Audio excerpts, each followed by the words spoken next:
Kembali dari dunia abadi. Audiobook, novel silat. Episode 13. Petugas Cheng, ada hal yang lebih penting untuk dilakukan. Selain itu, saya baru saja menyelamatkan Yanan, bagaimana mungkin Anda ingin berurusan dengan penyelamat Yanan? Merasakan niat bertarung terpancar dari tubuh Cheng Shuimei, Tang Xiu mengerutkan kening dan buru-buru mengingatkan. Dulu kau memanggilku kakak, tapi kenapa sekarang kau memanggilku petugas Cheng? Kau tidak mungkin menyembunyikan maksud tersembunyi, kan? Mendengar itu, Cheng Shuimei ragu-ragu. Ia langsung menatapnya sambil membentak dan bertanya.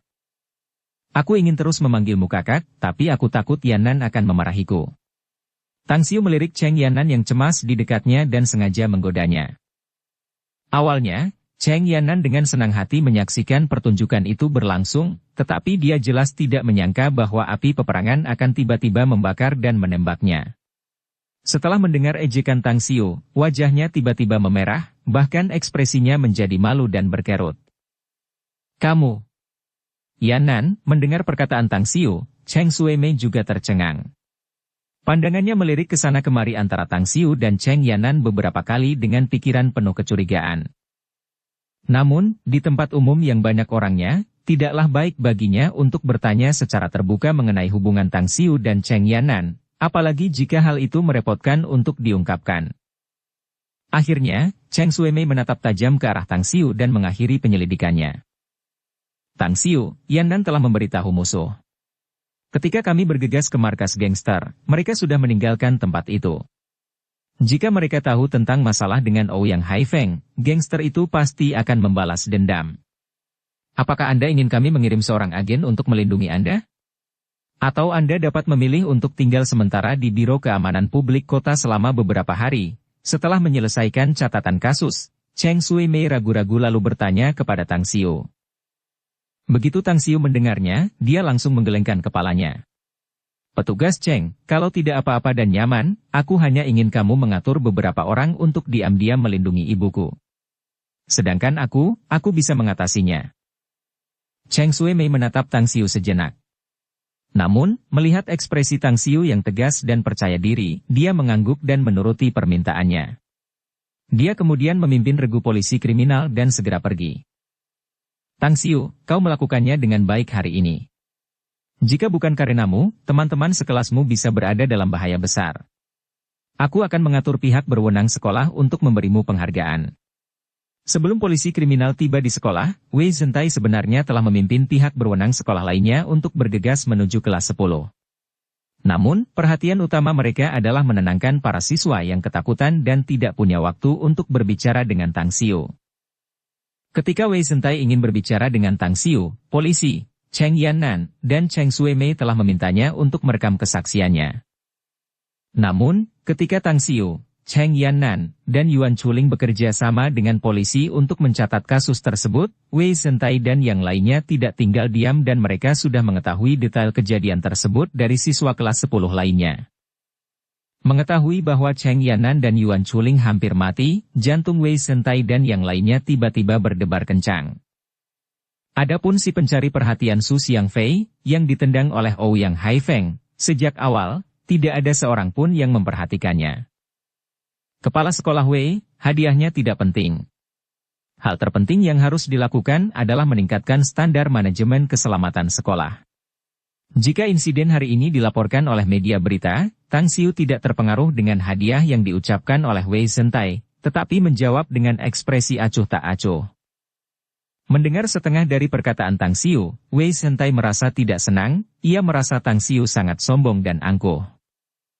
Namun, ketika kalimat kedua Tang Xiu keluar, raut wajah Wei Zhentai langsung berubah. Ia menatap mata Tang Xiu dengan sedikit ekspresi terkejut, sekaligus ekspresi bersyukur. Bagi sebuah sekolah, yang terpenting adalah siswanya. Semakin banyak siswanya, semakin banyak pula pemasukan yang diperoleh sekolah. Semakin banyak pemasukan yang diperoleh sekolah, semakin banyak pula guru yang berkualitas yang dapat mereka rekrut. Sebagai imbalannya, hal ini akan meningkatkan angka pendaftaran dan menarik lebih banyak siswa, sehingga menghasilkan siklus yang positif. Namun, jika sekolah tidak dapat menjamin keselamatan dan kehidupan siswa, apa gunanya angka pendaftaran yang tinggi? Bagaimana mungkin ada siswa yang berani mempertaruhkan nyawa mereka untuk belajar di Star City First High School? Kata-kata murid Tang Xiu itu benar. Aku akan segera memperbaiki standar keselamatan sekolah. Sambil berkeringat, Wei Sentai mendukung kalimat Tang Xiu. Dia segera pergi dengan ekspresi gelisah dan cemas, meninggalkan para pemimpin sekolah lainnya saling memandang dengan cemas. Saya tidak pernah menyangka bahwa prestasi akademik murid Tang Xiu tidak hanya mengagumkan, Anda juga memiliki pandangan jauh ke depan terhadap situasi secara keseluruhan. Saya benar-benar kagum. Wakil Kepala Sekolah Liu Yunyong menatap Tang Xiu dengan penuh penghargaan sebelum ia bergegas pergi. Peristiwa yang terjadi hari ini telah menimbulkan kehebohan besar di sekolah. Seluruh jajaran atas dan bawahan SMA Star City First bekerja sama untuk mencegah krisis pada hubungan masyarakat dan reputasi mereka. Jika tidak, SMA Star City First pasti akan terpuruk. Hal ini akan sangat memengaruhi reputasi dan citra sekolah dan juga akan menyebabkan dampak yang sangat serius pada pendaftaran tahun depan. Kau benar-benar tidak pernah membiarkan orang lain berhenti khawatir. Entah karena menghilang selama 10 hari setengah bulan atau karena melakukan tindakan sensasional yang besar. Apakah menurutmu hati gurumu tidak cukup besar? Han Qingwu adalah satu-satunya yang tetap tinggal setelah semua guru dan pemimpin sekolah pergi. Awalnya dia berencana untuk menegur dan mengkritik Tang Xiu dengan keras setelah dia kembali, untuk memberitahu dia bahwa dia juga punya kekuasaan. Namun setelah melihat dua siswa di kelasnya hampir terlempar ke gerbang neraka, kejadian kecelakaan mobil lebih dari setahun yang lalu muncul dari dalam benaknya. Mengingat kejadian lebih dari setahun yang lalu, saat Tang Xiu menariknya kembali dari gerbang neraka, keluhan di hati Han Qingwu terhadap Tang Xiu langsung menguap. Matanya menunjukkan kelembutan dan perhatian yang besar saat dia menatap Tang Xiu. Pemandangan setahun yang lalu dan pemandangan hari ini cukup mirip.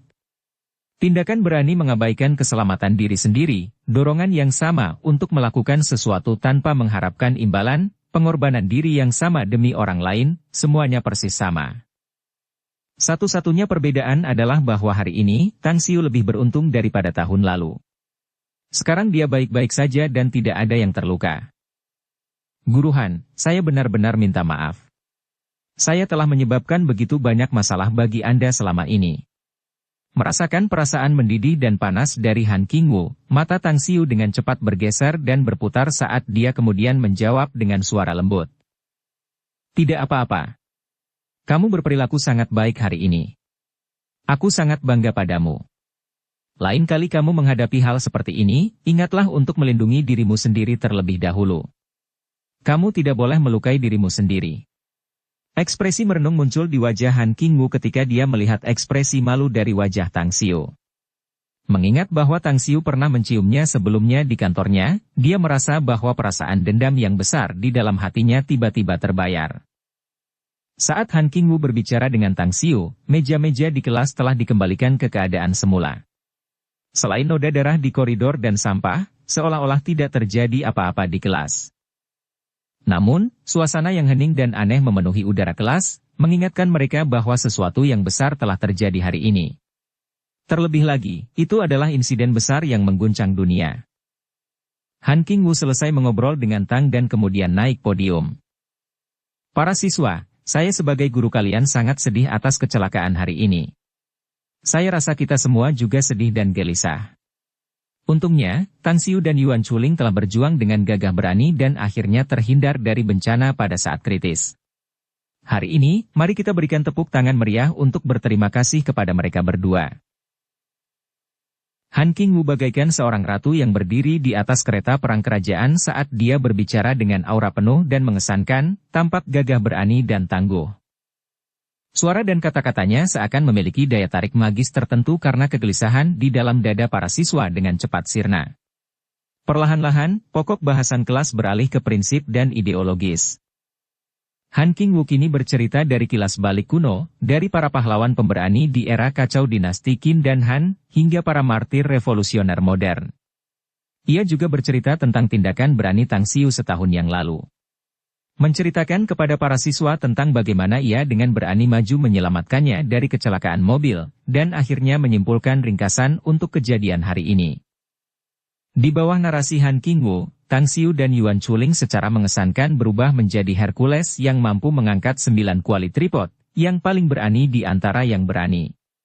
Bagaimana mereka tertawa di depan gerbang kematian sebagai pahlawan tak tertandingi yang selalu maju ke depan, menyebabkan semua darah siswa mendidih dan menggelembung hingga penuh.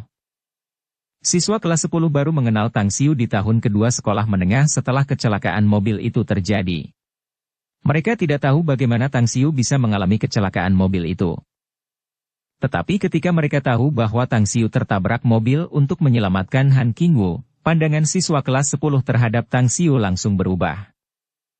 Jika Cheng Yannan bisa dikatakan sebagai sasaran kekaguman sebagian besar siswi laki-laki, maka Han Qingwu benar-benar dewi yang dipuja semua siswi. Baik dari segi bentuk tubuh, penampilan, maupun kepribadian Han Qingwu, dia sangat berbeda dengan Cheng Yannan. Terlebih lagi, aura yang dipancarkannya hampir mustahil dimiliki oleh Cheng Yannan. Han Qingwu langsung mengalihkan perhatian siswa kelas 10 dari insiden gangster ke Tang Xiu. Ketika dia berulang kali menasihati siswa agar masalah di sekolah hari ini tidak diungkapkan kepada orang luar, semua orang menanggapinya serempak. Tang Xiu bingung apakah dia harus menangis atau tertawa saat dia duduk mendengarkan di kelas, menatap Han Qingwu dengan ekspresi gatal dan tidak senang di matanya. Dia tahu betul bahwa dengan publisitas seperti itu darinya, dengan lebih dari sebulan yang dihabiskan untuk menyelesaikan kehidupan sekolah menengahnya, hampir mustahil baginya untuk menjalani kehidupan yang damai di sini. Bab 55, Bencana bagi anggota keluarga. Seperti yang diharapkan Tang Xiu, mejanya dikelilingi oleh siswa lain setelah kelas. Mereka mengungkapkan rasa terima kasih mereka sekaligus ingin tahu bagaimana Tang Xiu memiliki kekuatan sebesar itu. Beberapa yang lain juga bertanya tentang rincian spesifik kecelakaan mobil setahun yang lalu. Dengan usaha keras, Tang Xiu menghabiskan cukup banyak waktu untuk mengantar mereka pergi sebelum kelompok siswa yang antusias dan ingin tahu ini pergi. Tang Xiu, apakah menurutmu gerombolan Ouyang Haifeng akan datang mencari kita dan membalas dendam di kampus? Cheng Yannan yang duduk di depan tiba-tiba berbalik dan bertanya dengan lembut saat tidak ada seorang pun di sekitar meja Tang Xiu. Setelah melalui kejadian hari ini, saya rasa polisi dan sekolah akan meningkatkan keamanan. Geng itu tidak mungkin membuat masalah di sekolah. Tang Xiu berpikir sejenak dan menjawab dengan ekspresi serius. Terima kasih. Mendengar itu, Cheng Yannan tampak lega, lalu linglung. Tang Xiu tidak dapat menahan diri untuk tidak tercengang saat dia mengamati ekspresi Cheng Yannan yang sangat berbeda dengan responnya yang biasa. Namun, Tang Xiu segera mengetahuinya. Cheng Yannan mungkin biasanya bersikap riang, tetapi bagaimanapun juga, dia hanyalah seorang gadis berusia di bawah 18 tahun. Dia baru saja diculik oleh seorang pembunuh dan hampir kehilangan nyawanya. Jika itu terjadi pada orang lain, mereka mungkin telah kehilangan separuh jiwa mereka. Ketika Tang Xiu memikirkannya, tanpa sadar dia menatap Yuan Chuling, yang duduk di meja yang sama dengannya. Dia juga berbeda dari biasanya dan sangat pendiam. Dia juga tidak komunikatif ketika polisi menulis catatan, dan wajahnya sekarang bahkan pucat pasi karena dia juga dalam keadaan linglung. Gemuk, kamu baik-baik saja? Tang Xiu mendorong Yuan Chuling sambil bertanya dengan ekspresi khawatir. Aku baik-baik saja. Tiba-tiba terbangun oleh Tang Xiu, tubuh Yuan Chuling bergetar saat dia melihat sekeliling dengan ekspresi kosong. Menyadari bahwa dia sedang duduk di kelas, dia buru-buru menggelengkan kepalanya. Tidak apa-apa, rompimu basah oleh keringat. Melihat reaksi Yuan Chuling, Tang Xiu mengamatinya dan kemudian berkata dengan lembut. Gemuk, semuanya sudah berlalu, kita aman sekarang. Kakak, katakan sesuatu padaku. Apakah sesulit ini melihat seseorang meninggal? Begitu seseorang meninggal, apakah benar jiwanya benar-benar hilang? Yuan Chuling mengajukan pertanyaan yang tidak relevan. Hai, aku tidak tahu itu. Kenapa kamu tidak melompat dari jendela dan mencobanya sendiri? Tang Xiu menundukkan kepalanya dan berpikir sejenak, lalu dia menyarankan dengan ekspresi yang sangat serius. Kau. Pergilah ke neraka, persetan denganmu. Yuan Chuling jelas belum pulih dari ketakutannya. Ia linglung untuk waktu yang lama dan baru tersadar setelah Tang Xiu menggodanya, lalu ia meninju Tang Xiu. Tidak mungkin, Akankah aku menyelidiki masalah filosofis yang begitu dalam? Karena itu, aku akan memberikan tugas terhormat itu kepadamu. Itu lebih baik untukmu, sungguh. Tang Xiu menghentikan tinju Yuan Chuling sambil tersenyum dan mengolok-oloknya. Kakak tertua, aku dulu berpikir bahwa aku sangat kuat. Aku memiliki kekuatan dan keberanian yang baik. Dan aku dulu percaya bahwa aku akan menjadi pahlawan yang hebat suatu hari nanti. Tetapi ketika gangster terkutuk itu menggunakan Cheng Yannan untuk menghalangi mejaku dan aku tidak punya cara untuk menghentikan atau mengubah arahnya, aku merasa bahwa aku benar-benar tidak berguna. Terutama saat gangster itu menusukkan belatinya padaku. Astaga, kau tidak akan tahu betapa putus asanya aku saat itu. Setelah Tang Xiu menggodanya beberapa kali, Yuan Chuling perlahan mulai terbuka dengan apa yang dia rasakan dalam hatinya saat dia mengeluarkan semua yang ada dalam hatinya. Melihat Yuan Chuling akhirnya terbebas dari bayang-bayang trauma akibat insiden gangster, Tang Xiu merasa lega. Tetapi Tang Xiu tidak tahu bahwa Cheng Yannan yang duduk di depan diam-diam menguping pembicaraannya, meskipun dia tidak berbalik. Mendengar ejekan Tang Xiu terhadap Yuan Chuling, bahu Cheng Yannan yang lembut bergetar. Dia bahkan hampir tertawa beberapa kali. Namun, karena masih di kelas, dia tidak punya pilihan selain menahan keinginannya untuk tertawa. Meskipun Han Qingwu menghabiskan 45 menit dalam memberikan konseling psikologis bagi semua siswa, dan sebagian besar ketakutan semua orang telah hilang, tetapi banyak siswa masih dalam keadaan linglung di kelas. Sebagian dari mereka merasa takut. Sebagian lagi terlalu bersemangat karena begitu mereka mendapat kesempatan untuk berbicara, mereka harus mengungkapkan semua yang mereka ketahui tentang insiden pembajakan gangster ini. Seolah-olah hanya dengan melakukan itu, mereka dapat mengusir rasa takut mereka dan menenangkan suasana hati mereka yang gembira agar tenang. Pembajakan gangster menjadi topik utama di Star City First High School hari ini. Siswa kelas 10, terutama Tang Xiu, Cheng Yannan, dan Yuan Chuling menjadi fokus pembicaraan. Namun, para pelaku utama yang menjadi pusat pembicaraan sudah lama tidak merasakan dampak dari insiden tersebut. Sambil diam-diam berjaga-jaga terhadap munculnya anggota gangster yang membalas dendam, pikiran mereka lebih terfokus pada pelajaran mereka. Suatu hari berlalu tanpa ada yang menyadarinya. Pembicaraan tentang insiden gangster itu perlahan mereda di bawah tindakan yang disengaja dari pihak berwenang sekolah.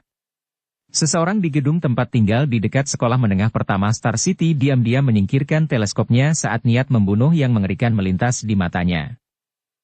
Polisi yang mengadu itu mengatakan bahwa saudara ketiga dibunuh oleh seorang siswa bernama Tang Xiu. Tapi bagaimana mungkin aku merasa ini tidak masuk akal? Tidak mungkin polisi itu sudah tahu tentang pengadu kita dan memasang jebakan. Pria parubaya berkacamata di antara mereka memegang potret Tang Xiu sambil berulang kali melihatnya beberapa kali. Melemparnya ke samping, dia berbicara dengan ekspresi bingung.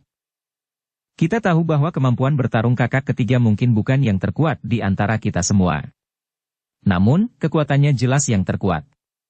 Bagaimana mungkin dia bisa dikalahkan oleh anak SMA yang lemah seperti itu? Seorang pemuda dengan kemeja ceri apel juga berbicara dengan ekspresi bingung yang sama. Tunggu sebentar. Aku sudah selesai menghimpun informasi tentang 3 orang ini dan keluarganya. Nanti akan segera keluar. Bersamaan dengan suara ketikan keyboard, seorang pria berkacamata tanpa bingkai berbicara dengan percaya diri. Kakak ketiga telah meninggal. Kita harus membalaskan dendamnya. Terlepas dari siapapun yang membunuhnya, bajingan itu harus membayarnya. Karena polisi sengaja mengungkapkan kematian kakak ketiga ke media berita, maka mereka pasti telah memasang jebakan di SMA Star City First. Kita akan bertindak berlawanan dengan keinginan mereka dan tidak boleh bertindak terhadap siswa SMA. Polisi-polisi bodoh itu tidak tahu bahwa ada mata-mata di antara mereka. Mereka tidak akan pernah berpikir bahwa mereka dipermainkan oleh mata-mata di depan mata mereka. Sekarang saya tahu, mereka sedang menunggu kita masuk ke dalam perangkap mereka. 2 pria lainnya di rumah itu menggunakan teleskop untuk mengamati sekolah menengah pertama Star City dan fokus pada kelas 10. Udara dingin keluar dari tubuh mereka saat mereka menatap dengan ekspresi gelap dan dingin. Semua informasi tentang Tang Xiu, Yuan Chuling, Cheng Yannan dan anggota keluarga mereka sudah keluar. Mari kita lihat mereka dan kemudian kita akan membicarakan target kita untuk menyerang. Tiba-tiba, pria berkacamata tanpa bingkai itu melambaikan kertas A4 di tangannya dan dengan keras memanggil semua orang di ruangan itu. Mendengar ucapan pria berkacamata tanpa bingkai itu, semua orang pun segera mengerumuni dan melihat informasi yang baru saja dicetak. Gadis ini sebenarnya adalah adik perempuan si Jalang itu. Tidak mengherankan jika dia sangat berani ikut campur dalam urusan kita. Hasil kelas olahraga Tang Xiu gagal dalam waktu yang lama. Dia mengalami kecelakaan mobil setahun yang lalu dan berada dalam kondisi yang sangat buruk. Astaga! Ini pasti si gendut sialan itu. Aku benar-benar yakin ini si gendut sialan itu. Dia tampak sederhana, tetapi aku tidak akan pernah menyangka bahwa dia adalah generasi kedua orang kaya baru yang menyamar. Dia juga belajar sanda dan taekwondo dan cukup kuat. Kelima orang yang berulang kali membaca informasi Tang Xiu, Yuan Chuling, dan Cheng Yannan beberapa kali langsung melempar Tang Xiu dengan informasi Cheng Yannan ke samping. Kemudian dengan saksama membaca informasi Yuan Chuling. Itu karena informasi Tang Xiu dan Cheng Yannan terlalu biasa. Tang Xiu hanya berasal dari kelas sosial rendah. Dia hanya memiliki seorang ibu, Su Lingyun, yang berasal dari desa terpencil. Mereka juga menemukan bahwa Tang Xiu tidak hanya lemah secara fisik tetapi juga memiliki masalah dengan otaknya. Oleh karena itu, dia tidak mungkin menjadi pelaku yang telah membunuh Ouyang Haifeng. Tidak mungkin baginya untuk mengancam mereka. Dengan alasan ini, mereka dengan tegas membuang ide untuk berurusan dengan ibu Tang Xiu. Sedangkan Cheng Yannan, dia bahkan lebih aneh lagi. Informasi yang dia dapatkan hanya mencatat kakak perempuannya. Cheng Yannan memiliki kemampuan bertarung yang baik, dia tampaknya telah mempelajari tinju militer, dan pencapaiannya dalam hal itu juga cukup mendalam. Namun, karena Ouyang Haifeng mampu menghadapinya sebelumnya, maka dia seharusnya bukan orang yang mampu membunuh Ouyang Haifeng. Apalagi adik Cheng Yannan adalah seorang polisi. Meskipun para gangster ini memiliki lebih banyak keberanian, mereka tidak pernah berani mengambil inisiatif untuk menyerang polisi. Sial, identitas ayah Yuan Chuling rumit. Di permukaan, perusahaannya hanyalah perusahaan terbatas berteknologi tinggi. Namun, perusahaan itu terkait erat dengan pemerintah, bahkan keuntungannya mencapai ratusan juta yuan. Perusahaan itu juga memiliki kredensial bisnis penasihat rahasia militer untuk layanan kerahasiaan. Apa yang sebenarnya dilakukan perusahaannya? Sial, aneh sekali. Ini terlalu menakutkan. Kita tidak boleh bertemu dengan orang-orang penting di militer. Tapi resume ini hanya menunjukkan bahwa dia hanyalah seorang pengusaha yang luar biasa. Bisnisnya pasti lebih dari sekadar survei dan pemetaan bidang jasa, dan bisa jadi terkait dengan intelijen dan pengawasan rahasia kota. Saya tahu tentang pemetaan survei, tapi apa sih sebenarnya rahasia intelijen dan pengawasan kota-kota ini? Ketika mereka membaca informasi ayah Yuan Chuling, Yuan Zhengshuan, kelompok gangster ini tidak dapat menemukan apapun, dan tidak dapat mengklarifikasi situasi sebenarnya. Istri Yuan Zhengshuan, Zhao Jing, juga luar biasa. Dia tidak terikat dengan Yuan Zhengshuan, tetapi telah membangun perusahaan industri berat yang independen sendiri. Selain itu, perusahaannya baru saja beroperasi baru-baru ini. Meskipun keuntungan saat ini tidak dapat dibandingkan dengan perusahaan teknologi tinggi Yuan Zhengshuan, tetapi dilihat dari prospek jangka panjangnya, perusahaan industri beratnya sama sekali tidak akan kalah dengan perusahaan teknologi tinggi Yuan Zhengshuan. Zhao Jing tampaknya wanita yang cakap dan memiliki karakter yang kuat. Karena dia mendengar bahwa Yuan Zhengshuan dekat dengan wanita lain, tetapi tanpa bukti apapun, dia langsung menceraikannya. Keberanian ini bukanlah sesuatu yang bisa dimiliki wanita biasa. Saya tidak tahu bagaimana otak kedua orang ini bekerja. Keduanya sangat sulit untuk membandingkan siapa yang lebih hebat. Uang yang bisa mereka hasilkan bahkan lebih banyak daripada yang bisa kita dapatkan seumur hidup. Membandingkan kita dengan mereka benar-benar membuat saya gila. Salahkan saja mereka karena memberi kita cara untuk menghasilkan uang. Baiklah, mari kita hadapi Zhao Jing. Selama kita berhasil mendapatkannya, Yuan Zhengshuan akan otomatis terpancing. Setelah berdiskusi, kelompok gangster itu menentukan targetnya dan mulai menyusun rencana. Di sekolah menengah pertama Star City, ruang kelas 10. Meskipun Tang Xiu sedang membaca, tetapi sebenarnya, pikirannya melayang sepanjang waktu. Bukan karena kejadian yang terjadi pagi ini berdampak padanya, tetapi karena ia sedang memikirkan sebuah proyek untuk menghasilkan uang. Tang Xiu telah tinggal dan menghabiskan waktunya selama hampir setengah bulan di sekolah dan perpustakaan provinsi, dan pada dasarnya telah membaca hampir semua buku di sana. Yang harus dia lakukan sekarang adalah menyaring semua informasi di otaknya. Dia perlu menganalisis hamparan luas formula pil yang diramu di dunia abadi dan bahan-bahan herbal obatnya, dan menemukan penggantinya dengan bahan-bahan dan ramuan di bumi. Hanya dengan begitu dia akan dapat melihat formula pil mana yang dapat diramu di bumi, dan mana yang akan menghasilkan keuntungan besar baginya. Bab 56, Petunjuk Kecil Jejak. Selama 2 hari 2 malam, Tang Xiu terus berpikir keras. Dia terus-menerus mengubah dan mengganti formula pil yang telah diracik dalam benaknya dan akhirnya mampu menyusun beberapa formula yang dapat diterapkan di bumi. Namun, biaya untuk produk tersebut sejalan dengan proses produksi, pemasaran produk, pengelolaan perusahaan, dan aspek manajemen perusahaan lainnya yang membuat Tang Xiu bingung. Inkarnasi Tang Xiu di masa lalu sudah lama terbiasa menjadi serigala penyendiri. Dia menyuruh para pelayannya mengurus semua yang dia butuhkan, sampai-sampai dia hanya mengurusi urusannya sendiri dan tidak mempedulikan hal lain. Namun dalam kehidupannya saat ini, Tang Xiu bukan hanya memiliki sedikit teman, ia juga tidak memiliki pembantu, yang menyebabkan ia merasa tidak berdaya, seakan-akan tangan dan kakinya diikat. Meskipun Ban Shou, Ding Zi, dan yang lainnya tersedia untuk digunakannya, tetapi Tang Xiu tidak menyangka bahwa orang-orang ini akan memiliki kemampuan untuk membantunya mengelola perusahaannya sendiri. Sepertinya aku harus mulai mencari orang untuk perusahaanku atau mengambil inisiatif untuk menemukan orang-orang berbakat. Namun, mendapatkan kepercayaan akan membuang-buang waktu. Tang Xiu mendesah sambil terus menulis dan melukis di atas kertas. Dalam 2 hari ini, ia telah menulis dan mewarnai beberapa lembar kertas kosong yang tebal di buku catatannya. Ketika kemudian ia menyadari bahwa mewarnai di buku catatannya sendiri hanya akan membuang-buang kertas, ia bahkan menggunakan kertas ujian kosong di mejanya untuk menulis dan mewarnai pikirannya. Kakak tertua, apakah kamu mengalami masalah? Apakah kamu khawatir tentang ujian masuk perguruan tinggi? Sambil meraih kertas-kertas yang dilukis Tang Xiu, Yuan Chuling tampak tenggelam dalam kecemasan saat dia bertanya dengan ekspresi khawatir. Aku berencana merampok bank. Apakah kau mau ikut denganku? Mengingat ide-ide cepat buruk untuk menghasilkan uang yang diberikan Yuan Chuling kepadanya, Tang Xiu mengirimkan balasan instakilnya kepada Yuan Chuling. Mendengar itu, Yuan Chuling tersipu malu sambil tersenyum, sebelum ia segera menjawab.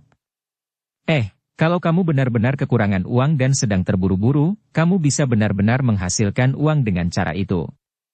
Lagi pula, selain merampok dan berjudi, tidak mudah untuk bermain di bisnis lain, karena itu membutuhkan banyak uang dan pengalaman. Aku tahu itu. Ngomong-ngomong, aku hanya bosan dan melukis karena bosan. Hei, kamu sibuk dengan pelajaranmu, pergilah. Tang Xiu mendorongnya lalu terus menundukkan kepalanya dan melukis. Tiba-tiba, Tang Xiu merasakan seberkas sinar menyilaukan menyambar wajahnya, menyebabkan dia langsung mengerutkan kening. Kalau orang kebanyakan, terkena cahaya dari pantulan kaca pasti tidak akan membuat mereka kaget, karena bagaimanapun juga, saat itu siang bolong. Matahari di luar sangat terik dan sebagian orang mungkin akan bermain dengan cermin atau membuka jendela, sehingga cahaya matahari terpantul ke tubuh mereka, yang bagi mereka hal itu adalah hal yang biasa. Namun, setelah Tang Xiu menyelesaikan tahap kultivasi pertamanya, kelima indranya, serta indera spiritualnya, diperkuat berkali-kali lipat. Sampai-sampai dia seperti kamera video yang mampu menangkap semua adegan dalam radius 100 meter di dalam pikirannya. Tang Xiu tahu bahwa sentuhan cahaya di wajahnya adalah pantulan sinar matahari. Yang membuatnya mengerutkan kening adalah karena dia merasakan pantulan sinar matahari itu aneh. Ia merasa aneh karena kejadian itu terjadi terlalu pagi karena ia juga sedang duduk di dekat jendela dan sinar matahari menyinarinya. Padahal, selain siswa yang duduk di dekat jendela dan beberapa siswa yang masih berada di luar, hampir mustahil sinar matahari menyinari siswa kelas 10 lainnya. Yang membuat Tang Xiu merasa aneh adalah, karena dia sangat menyadari bahwa pantulan sinar matahari datang dari barat, sedangkan sisi barat kelas ini tidak disinari matahari saat ini. Belum lagi bahwa gedung kelas sekolah ini adalah gedung setinggi 10 lantai dan pada dasarnya akan menaungi bangunan tempat tinggal di sekitarnya. Tidak mungkin ada pantulan sinar matahari dari bangunan tempat tinggal di bawahnya. Dengan gerakan mata secepat kilat, Tang Xiu mampu mengetahui arah datangnya pantulan sinar matahari. Tang Xiu melihat seorang pria tampan memegang teropong dan menatap ke arah kelasnya. Ia fokus pada teman sebangkunya, Yuan Chuling. Mengintip? Mengintai? Atau mungkin itu hanya kebetulan? Tang Xiu menoleh dengan waspada dalam sekejap saat sentuhan dingin melintas di matanya. Tang Xiu menarik kembali pandangannya dan terus menggambar di kertas ujian. Namun, sudut matanya sesekali menyapu ke sisi kanannya untuk melihat pergerakan orang-orang di lantai atas gedung perumahan itu. Sialan! Tang Xiu tidak mungkin menemukanku, kan? Hampir di saat yang sama, Tang Xiu menemukan pria banci itu, dia juga melihat Tang Xiu menatap matanya. Dia tidak bisa menahan diri untuk tidak berseru. Wanita jalang! Kau terlalu banyak berpikir. Jaraknya 1000 meter dari gedung itu. Kau bisa melihat ruang kelas 10 itu karena menggunakan teropong, tetapi Tang Xiu tidak punya teropong. Bagaimana mungkin dia bisa melihat kita? Saat waria itu berteriak, pria berkacamata tanpa bingkai itu mengejeknya. Waria itu kemudian berpikir sejenak dan menyadari bahwa dia benar-benar terlalu banyak berpikir. Dia merasa lega dan terus memantau tindakan dan gerakan Tang Xiu lagi. Ketika waria itu mendapati bahwa Tang Xiu hanya melirik ke arahnya, dia menarik kembali pandangannya dan tidak lagi melihat ke arahnya. Dia tanpa sadar merasa lega dan senyum mengejek diri sendiri terungkap di wajahnya. Sial, siswa zaman sekarang benar-benar pelupa. Baru sehari sejak insiden besar itu terjadi, tetapi mereka benar-benar melupakannya hari ini, dan sepenuhnya sibuk dengan pelajaran mereka seolah-olah tidak terjadi apa-apa. Lalu, mengapa kau tidak mengingatkan mereka lagi? Pria berkacamata tanpa bingkai itu berulang kali mengetik pada keyboard sebelum mengeluarkan ponselnya dan menekan sebuah nomor. Saat lelaki berkacamata tanpa bingkai itu menekan nomor, Tang Xiu dari kelas 10 bangkit berdiri, membuat Yuan Chuling, Cheng Yanan, dan murid-murid lainnya kebingungan, karena ia langsung meninggalkan kelas. Untuk segala hal, mungkin lebih baik terlambat daripada tidak sama sekali, tetapi jauh lebih baik mencegah sesuatu sebelum terjadi.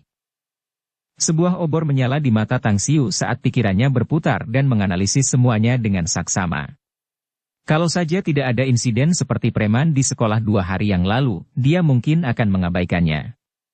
Namun sekarang, dia tidak punya pilihan selain memompa semangat dan pikirannya untuk mencegah kecelakaan yang sama terjadi lagi. Seperti kata pepatah, di balik terjadinya semua kelainan, pasti ada setan yang mengendalikan semuanya secara rahasia. Beberapa orang khususnya melakukan pengawasan dan mengawasi siswa dengan teropong.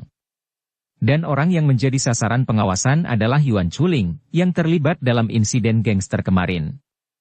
Ini membuatnya yakin bahwa orang-orang itu sama sekali tidak baik.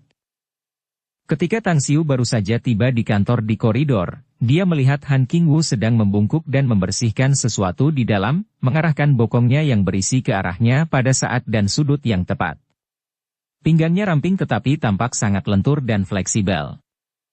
Guru Han, apakah Anda sibuk? Han Qingwu berbalik dan cukup terkejut melihat Tang Xiu di kantornya. Dia sengaja memarahinya dan berpura-pura marah. Hei, kenapa kamu tidak belajar di kelas? Kenapa kamu berlari ke sini? Butuh waktu cukup lama bagi Tang Xiu untuk memilih kata-katanya. Guru Han, saya merasa tidak enak badan. Saya ingin memeriksakan diri ke rumah sakit. Kamu sakit? Raut wajah Han Qingwu berubah. Ia langsung meletakkan sapunya sambil melangkah maju dan tiba di hadapan Tang Xiu dalam beberapa langkah. Ia mengangkat tangan putihnya yang ramping untuk membelai dahi Tang Xiu dengan lembut. 1 detik. 10 detik. Setengah menit kemudian, dengan ekspresi penuh kekhawatiran, Han Qingwu berkata dengan lembut. Suhu tubuhmu normal. Ini bukan demam. Tapi tubuhmu mungkin telah tertular sesuatu. Ayo pergi. Aku akan membawamu ke rumah sakit sendiri. Ini. Tang Xiu awalnya ragu-ragu sebelum mengangguk dan setuju. Awalnya dia ingin pergi sendiri dan kemudian pergi ke gedung tempat orang-orang itu melakukan pengawasan. Namun, agar tidak membuat mereka waspada, pergi keluar sekolah bersama Han Qingwu akan memberikan perlindungan yang jauh lebih baik, dan tidak akan menimbulkan kecurigaan pada orang-orang itu.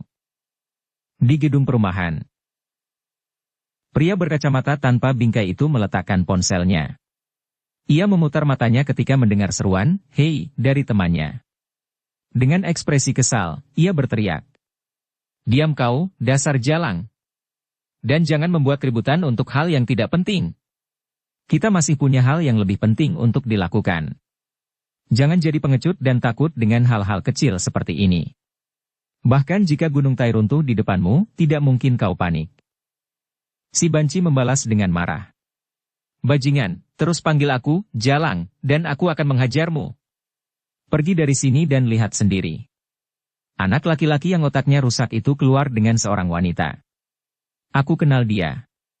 Dia guru yang bertanggung jawab di kelas 10 itu. Mata pria berkacamata tanpa bingkai itu berkedip saat dia meraih teropong dan menatapnya sambil membelai dagunya dengan lembut.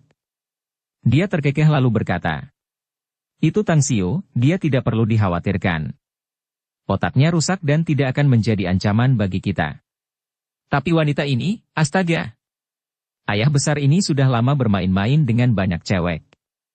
Belum pernah sekalipun aku meniduri cewek seksi seperti ini. Begitu kita menyelesaikan masalah ini, aku harus merebutnya dan menidurinya dengan baik selama beberapa hari. Kita tidak perlu mengawasi mereka?" Si banci itu agak ragu-ragu dan cemas. Entah mengapa, dia samar-samar merasa bahwa pria berkacamata tanpa bingkai itu telah membuat penilaian yang salah. Meskipun saudaranya tidak menganggap Tang Xiu sebagai ancaman, tetapi saat Tang Xiu melihatnya, kecemasan dan ketegangan memenuhi hatinya. Pria berkacamata tanpa bingkai itu mencibir. "Kenapa sih kita harus mengawasi orang tolol itu? Gak masuk akal. Yang harus kita awasi sekarang adalah bocah Yuan Chuling itu." "Baiklah, oke. Sang waria segera menyingkirkan kabut dalam hatinya. Di luar gerbang sekolah, Tang Xiu duduk di kursi penumpang dan tiba-tiba berkata, "Guru Han, tolong mampir ke supermarket di sudut jalan. Saya haus dan ingin membeli air." Han Qingwu berkata, "Aku akan membantumu membelinya." Tang Xiu tidak menolaknya karena dia juga berencana untuk membuat Han Qingwu membelinya. Hanya setelah Han Qingwu meninggalkannya, dia akan memiliki kesempatan untuk menyelinap masuk ke gedung tempat tinggal, tempat orang-orang itu melakukan pengawasan rahasia. Beberapa menit kemudian, Tang Xiu dengan mulus menyelinap pergi dari Han Qingwu. Ia bergegas menuju ke lingkungan sekitar gedung perumahan itu. Ia berhenti sebentar dan mengamati sekelilingnya dengan saksama. Ia tidak menemukan sesuatu yang aneh. Berdasarkan ingatannya tentang lantai dan apartemen tempat orang-orang itu berada, ia bergegas naik ke atas. Melalui indera spiritualnya, ia dengan jelas melihat targetnya di sebuah apartemen di lantai 8. Ada 2 orang pria. Salah satu pria adalah orang yang ia lihat dari ruang kelas, ia sedang memegang teropong saat itu. Pria itu berada di seberang sekolahnya sambil terus menatap dan memperhatikan situasi sekolah. Sedangkan pria satunya, kulitnya mendung dengan nuansa suram dan tatapan mata yang dingin sambil mengelus dan mengetik di keyboard laptopnya. "Hah?" Alis Tang Xiu berkerut. Untuk pertama kalinya, cahaya dingin yang menusuk melintas di matanya. Dia dengan jelas menemukan sebuah pistol dan 2 pisau tentara bermata 3 di meja komputer. Untuk sesaat, Tang Xiu merenung dalam-dalam. Dia 100% yakin bahwa orang-orang ini adalah penjahat. Jika mereka adalah polisi yang mengawasi sekolahnya secara rahasia, mereka juga pasti punya senjata. Namun, mustahil bagi mereka untuk memiliki pisau lipat Mitsubishi itu. Selain itu, para pembunuh berjanggut di sekolah sebelumnya juga memiliki pisau lipat 3 semacam ini. Karena aku sudah mengetahui identitas asli mereka, haruskah aku melapor ke polisi? Pikiran itu terlintas di benak Tang Xiu, tetapi dia segera menyingkirkannya. Dia adalah ahli tertinggi di dunia abadi. Meskipun kultivasinya sekarang hanya 1/1 dari sebelumnya, dia yakin bahwa dia akan mampu menghadapi para penjahat tak berguna ini. Dia akhirnya membuat keputusan. Bagaikan seekor kera roh yang kuat dan lincah, Tang Xiu diam-diam mendekati pintu apartemen itu. Bab 57, Keputusan. Di dekat pintu masuk sekolah menengah pertama Star City, Han Qingwu memencet nomor di ponselnya dengan ekspresi jengkel. Namun, pengingat pengguna yang Anda coba hubungi telah menutup telepon, terus muncul. Hal ini membuatnya ingin segera mengemasi Tang Xiu dan menghancurkannya dengan keras. Tidak pernah sekalipun dalam mimpinya dia berpikir bahwa Tang Xiu akan berbohong padanya. Dia menunggu dengan patuh di mobil sampai dia membeli air minum, hanya untuk menipunya dan pergi begitu saja. Dia tidak bodoh untuk menyadari bahwa Tang Xiu berpura-pura sakit agar dia bisa mengantarnya ke rumah sakit. Sialan, Tang Xiu, kau benar-benar terkutuk. Kau tidak hanya membolos, kau bahkan menyuruhku mengantarmu keluar sekolah. Sudah cukup. Aku akan mentraktirmu saat aku menemukanmu. Dekat gedung perumahan, pria berkacamata tanpa bingkai itu masih berbicara dengan seseorang di telepon. Ia kemudian berbicara dengan heran. Kau berhasil? Zhao Jing telah diculik dan dibawa ke bengkel mobil? Hebat! Namun, karena kita telah menculiknya, maka polisi pasti sudah diberitahu. Kita harus bersembunyi setidaknya selama 2 hari. Adik perempuan bungsu dan aku akan tetap tinggal dan mengawasi di sini. Aku yakin polisi pasti akan curiga ini ada hubungannya dengan kakak ketiga. Mereka juga akan datang ke sekolah untuk mencari Yuan Chuling. Aku benar-benar ingin melihat wajah marah Yuan Chuling dan ekspresi tak berdaya dari polisi. Bagus, itu saja. Panggilan berakhir. Ekspresi mengejek muncul di wajah pria berkacamata tanpa bingkai itu. Dia menantikan adegan menarik berikutnya. Namun, dia tidak tahu bahwa Tang Xiu mendengar isi pembicaraannya di luar. Apakah semuanya berjalan lancar? Si mata satu bertindak sangat cepat dan efisien. Ucap waria itu dengan gembira. Pria berkacamata tanpa bingkai itu mencibir. Apakah kita, saudara-saudara, pernah melakukan pekerjaan kita dengan bodoh? Namun, wanita Zhao Jing itu benar-benar keras kepala. Si mata satu hampir tidak dapat menangkapnya setelah dia membantai 2 pengawalnya melalui serangan diam-diam. Namun, dia tetap terluka dalam prosesnya. Apa-apaan ini? Si mata satu terluka? Bukankah dia pernah berlatih di luar negeri? Ngomong-ngomong, berapa lama kita harus mengawasi bocah Yuan Chuling ini? Kita akan menunggu 2 hari lagi. Siapa Zhao Jing? Tang Xiu tampak sangat bingung. Bahkan jika dia berpikir keras dan memutar otak, dia tidak tahu tentang wanita ini. Namun, berdasarkan dialog pria berkacamata tanpa bingkai dan waria itu, dia menemukan satu hal, yaitu para penjahat ini telah menculik wanita ini. Dan wanita ini pasti ada hubungannya dengan Yuan Chuling. Apa yang harus dia lakukan sekarang? Berurusan dengan kedua pria ini pasti akan membuat yang lain marah. Mereka mungkin akan membunuh Zhao Jing karena marah.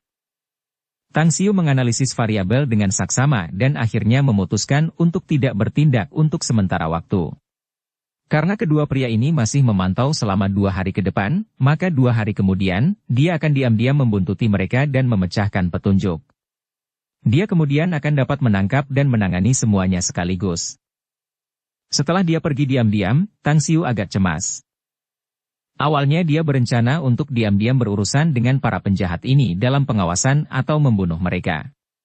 Begitu dia melakukannya, dia akan menjelaskannya kepada Han Qingwu.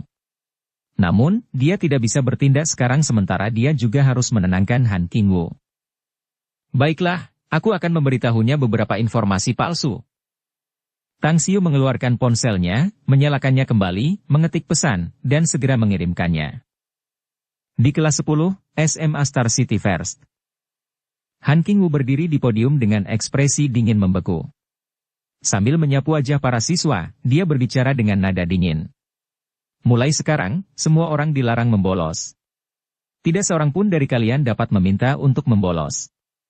Jika salah satu dari kalian melanggar ini, kalian akan membersihkan toilet selama 1 minggu. Di dalam kelas, puluhan siswa tidak hanya tidak takut dengan kata-kata Han Qingwu, tetapi mereka malah senang. Mereka melihat ke arah kursi Tang Xiu yang berseragam seolah-olah setuju, sementara beberapa siswa mengejek, menikmati kemalangannya. Astaga, Tang Xiu pasti membuat guru Han marah. Dia benar-benar busuk sampai ke tulang. Keberanian dan kecerobohannya benar-benar telah mencapai puncaknya. Jika aku guru Han, aku akan langsung mengusirnya. Dia juga pernah membolos sekolah selama berhari-hari. Namun karena Guru Han baik hati, dia tidak menghukumnya sebagaimana mestinya, sehingga dia menjadi lebih tidak patuh hukum. Saya sangat berharap Guru Han segera menyingkirkannya. Guru Han terlalu baik. Dia membabi buta mendukung Tang Xiu, tetapi malah mendapati Tang Xiu semakin buruk. Dia benar-benar menyebalkan, menyebabkan kelas kita dan seluruh kelas menjadi bodoh. Kenapa kelas kita punya barang-barang yang jelek sekali? Semakin Yuan Chuling mendengarkan komentar-komentar di sekitarnya, semakin besar amarah di hatinya. Jika guru yang bertanggung jawab, Han Qingwu, tidak ada di kelas, dia mungkin sudah berdiri dan memukuli siswa-siswa yang bermulut kotor itu. Berdengung. Han Qingwu langsung mengerutkan kening saat ponselnya bergetar. Sebuah pesan teks dikirim ke ponselnya. Dia mengambil ponselnya dan membuka SMS itu, Guru Han, saya punya hal penting yang harus dilakukan. Butuh waktu setidaknya 3 hari untuk menyelesaikannya. Saya akan kembali lagi nanti dan menerima hukuman saya. Tang Xiu. Han Qingwu lupa bahwa dia masih berdiri di podium saat dia meraung setelah membaca isi SMS. Setelah berteriak, Han Qingwu tiba-tiba menyadari bahwa para siswa masih memperhatikannya. Mengingat bagaimana ia telah kehilangan sopan santunnya, wajahnya langsung memerah. Ya Tuhan! Apa yang kulihat? Apakah Guru Han menunjukkan ekspresi malu? Mungkinkah aku kurang tidur tadi malam dan hari ini aku melihat ilusi? Wow! Dia benar-benar cantik. Guru Han ternyata pemalu. Sial, bahkan bulan dan bunga pun tak ada apa-apanya jika dibandingkan. Ya Tuhan, hatiku berdebar-debar. Guru Han seharusnya menjadi dewi tercantik di dunia, bukan? Ya Tuhan! Aku sudah selesai. Aku tidak akan pernah bisa menyukai wanita lain lagi dalam hidupku. Ah, itu mengingatkanku. Bukankah dia baru saja menerima SMS sebelumnya? Apakah Tang Xiu yang mengiriminya SMS? Bukankah Guru Han baru saja meneriakkan nama Tang Xiu dan kemudian menunjukkan ekspresi malu? Mungkinkah? Sial, itu tidak mungkin. Bagaimana mungkin Guru Han naksir Tang Xiu yang busuk itu? Tang Xiu benar-benar telah mengirim SMS sialan itu kepada Guru Han, membuatnya menjadi sangat marah dan kehilangan sopan santun. Bajingan sialan itu. Tang Xiu, kamu benar-benar pantas ditusuk dengan 1000 pisau. Seluruh wajah Yuan Chuling tampak muram. Sekali lagi ia mendengar komentar-komentar mengejek dari teman-teman sekelasnya. Namun suasana hati yang suram itu segera berubah cerah. Kekagumannya terhadap kakak tertuanya, Tang Xiu, langsung meroket ke puncak. Tang Xiu bahkan mampu membuat Guru Han memperlihatkan ekspresi gadis remaja yang sedang jatuh cinta. Tidak mungkin ada orang di dunia ini yang bisa seperti kakak tertuanya, Tang Xiu, dan akan melakukan hal seperti ini, bukan? Sial, aku benar-benar harus belajar keterampilan merayu kakak tertua untuk mendapatkan beberapa gadis. Yuan Chuling diam-diam memantapkan keyakinan ini di dalam hatinya. Di luar sekolah, Tang Xiu belum pergi. Dengan menggunakan indera spiritualnya, ia melanjutkan pengamatannya. Tidak ada penghuni di dalam bangunan tempat tinggal ini. Bangunan tempat tinggal itu dalam kondisi yang berantakan. Hal ini menjelaskan mengapa bangunan itu telah kosong cukup lama. Jadi ia dengan cekatan dan terampil membuka jendela dan menyelinap masuk. Dia bersiap untuk tinggal di sana selama 2 hari dan mengawasi pergerakan kedua pria di lantai atas dengan saksama. Pada saat yang sama, dia juga perlu mencari bantuan sesegera mungkin. Setelah berpikir dengan hati-hati, Tang Xiu kemudian menghubungi nomor Long Zhengyu. Star City, di gedung berlantai lebih dari 10, Long Zhengyu sedang merokok dan duduk di sofa kulit yang empuk, mengobrol dengan teman-temannya dari Beijing. 2 pemuda lainnya juga sedang merokok. Cui, Bai Tao. Kalian berdua tahu bahwa Long Zhengyu ini tidak pernah berbicara banyak. Namun, adikku itu jelas merupakan naga di antara manusia. Meskipun aku baru mengenalnya baru-baru ini, tetapi aku dapat menjamin bahwa tidak ada yang lebih menonjol daripada dia di antara generasi muda. Long Zhengyu berbicara dengan serius. Cui yang tampan yang mengenakan jas tersenyum tipis dan berkata, Kakak Long, kita sudah berteman selama lebih dari 10 tahun. Ini pertama kalinya aku mendengarmu memuji orang lain dengan begitu tinggi. Sepertinya aku harus bertemu dengannya dan berkenalan dengannya, untuk melihat apakah dia benar-benar sehebat yang kau katakan. Bai Tao juga tertawa. Aku benar-benar harus menemuinya. Jika dia benar-benar seperti yang dikatakan Tuan Muda Long, aku akan memperkenalkannya kepada adik perempuanku yang memiliki standar tinggi dan memandang rendah semua pemuda. Anda. Long Zhengyu tidak bisa menahan tawa. Dua sahabat yang duduk di depannya adalah generasi termuda dari keluarga terkemuka di Beijing. Mereka juga merupakan tokoh terkemuka di kalangan Tuan Muda Beijing. Meskipun dia sendiri dari keluarga Long juga telah bangkit dan berkembang pesat dalam beberapa tahun terakhir, tetapi dia tetap tidak ada apa-apanya dibandingkan dengan mereka berdua. Dering, dering, dering. Telepon berdering dan mengganggu pembicaraan mereka. Long Zhengyu mengerutkan kening. Dia mengeluarkan ponselnya dan ekspresi aneh muncul di wajahnya setelah melihat ponselnya. Dia kemudian tersenyum dan berkata, "Ngomong-ngomong, dia yang menelepon. Maaf, aku akan mengangkatnya dulu." Tak lama setelah, dia mengangkat telepon itu dan kemudian berbicara sambil tersenyum. "Adik Tang, ada apa?" "Kepala Long, saya butuh bantuan. Apakah Anda sedang senggang sekarang?" "Adik Tang, aku hanya beberapa tahun lebih tua darimu. Jangan bersikap seperti orang asing. Bagaimana kalau langsung memanggilku Kakak Long? Ngomong-ngomong, bantuan apa yang kau butuhkan? Katakan padaku. Selama aku bisa melakukannya, aku pasti akan memenuhinya." "Kakak Long, saya ingin mencari manajer profesional untuk bisnis saya. Saya sedang kekurangan uang akhir-akhir ini dan berencana untuk membuat bisnis kecil. Namun, saya tidak punya banyak waktu untuk mengelolanya dan hanya bisa mempercayakan pengelolaannya kepada manajer profesional yang dapat dipercaya. Apakah Anda ingin melakukan beberapa bisnis?" Long Zhengyu tiba-tiba berdiri dari sofa. Matanya berputar dan berkedip. "Ya." Long Zhengyu kemudian bertanya, "Adik Tang, apakah kamu bersedia memberitahuku bisnis apa yang akan kamu lakukan? Tentu saja, jika kamu berkenan, beritahu aku." Tang Xiu menjawab, "Bisnis kosmetik." Long Zhengyu terdiam sejenak dan berkata perlahan, "Aku mengerti. Adik Tang, aku akan memberimu manajer profesional yang potensial dalam waktu 3 hari. Terima kasih banyak." Long Zhengyu menutup telepon dan perlahan-lahan duduk kembali di sofa. Dia diam-diam memikirkan kata-kata Tang Xiu. Dia sangat jelas bahwa itu bukan karena Tang Xiu kekurangan uang. Jika Tang Xiu benar-benar membutuhkan uang, dia bisa memberinya beberapa juta karena dia menolak tawaran 5 juta yuan terakhir kali. Sekarang, ia mengatakan bahwa ia kekurangan uang. Itu berarti jumlah uang yang ia butuhkan sangat besar. Jadi, ia ingin terjun ke dunia bisnis. Ini juga berarti bisnis yang sangat besar, dan ia juga memiliki keyakinan untuk menghasilkan uang. Apakah saya mau sepotongnya? Long Zhengyu mengusap dagunya pelan dan berpikir dalam hati. Setelah beberapa saat, dia telah membuat keputusan. Dukung channel Novel Silat dengan subscribe, follow, like, komen dan share. Bab 58, Amarah. Cui dan Bai Tao saling memandang saat mereka melihat Long Zhengyu yang sedang melamun. Mereka sangat bingung.